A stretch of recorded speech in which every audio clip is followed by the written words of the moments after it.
Praise lord. దేవునికి మహిమ కలుగును గాక.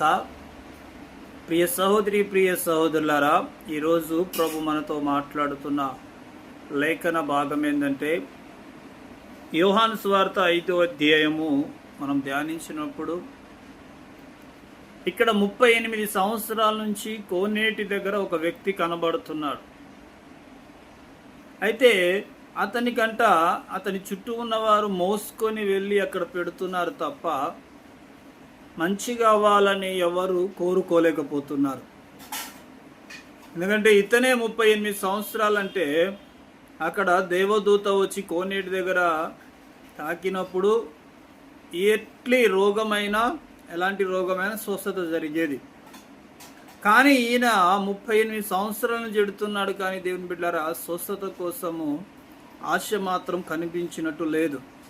యేసు ప్రభువు అడిగితే చెబుతున్నాడు, కానీ నన్ను కోనేటిలో తీసేవారు లేరు, నన్ను అది చేసేవారు లేరు, ఇక్కడ వరకు నన్ను తీసుకొని వస్తున్నారు కానీ అని చెబుతున్నారు. కానీ ఇప్పుడు మనం చూస్తే దేవుని బిడ్డలారా, మనం చుట్టూ ఉన్నవారు మనల్ని మోసం చేసి వెళ్ళిపోతారు. మనం నమ్ముకున్నవారు మనల్ని హేళన చేసి వెళ్ళిపోతారు.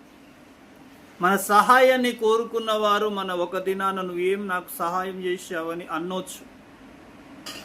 కానీ యేసు ప్రభువుకు ఏనాడు ఈ కోనేటి దగ్గర ఉన్న వ్యక్తి సహాయం చేయలేదు. కానీ యేసు ప్రభు యొక్క ప్రేమ, యేసు ప్రభు యొక్క జాలి, యేసు ప్రభు యొక్క కనికరమే ఈ వ్యక్తిని స్వస్థపరిచింది. అందుకని అంటాడు, దాని తర్వాత కుష్ఠరోగి వ్యక్తి బాగైపోయి కాళ్ళు వచ్చిన తర్వాత మంచిగా అయిపోయిన తర్వాత దేవుని బిడ్డలారా, మరొక్కసారి యేసు ప్రభు తను కలుస్తారు. మళ్ళా నువ్వు పాపం చేయకయ్యా అంటాడు.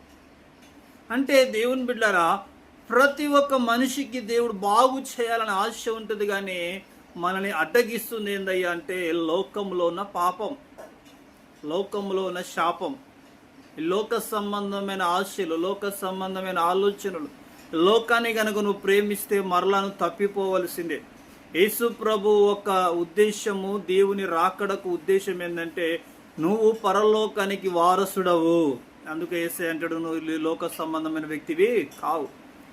ఈరోజు క్రైస్తవుడుగా నీవు ఈ లోక సంబంధమైన వారసత్వం నీది కాదు, కానీ నీ వారసత్వం పరలోకములో ఉన్నది. ఆ పరలోక సంబంధమైన వాటి కోసం ఆశ కలిగి ఉండండి. దేవుని కోసం నిలబడండి. ప్రార్థనలో, సహవాసంలో, దేవుని దైవజనులతో, ఆత్మీయ నాయకులతో, మీ చుట్టుపక్కల ఉన్న వారు ఎలాంటి వారు కూడా జ్ఞాపకం చేసుకొని మొదటిగా దేవునితో సహవాసం చేయండి. దేవుడు మిమ్మల్ని, మీ కుటుంబం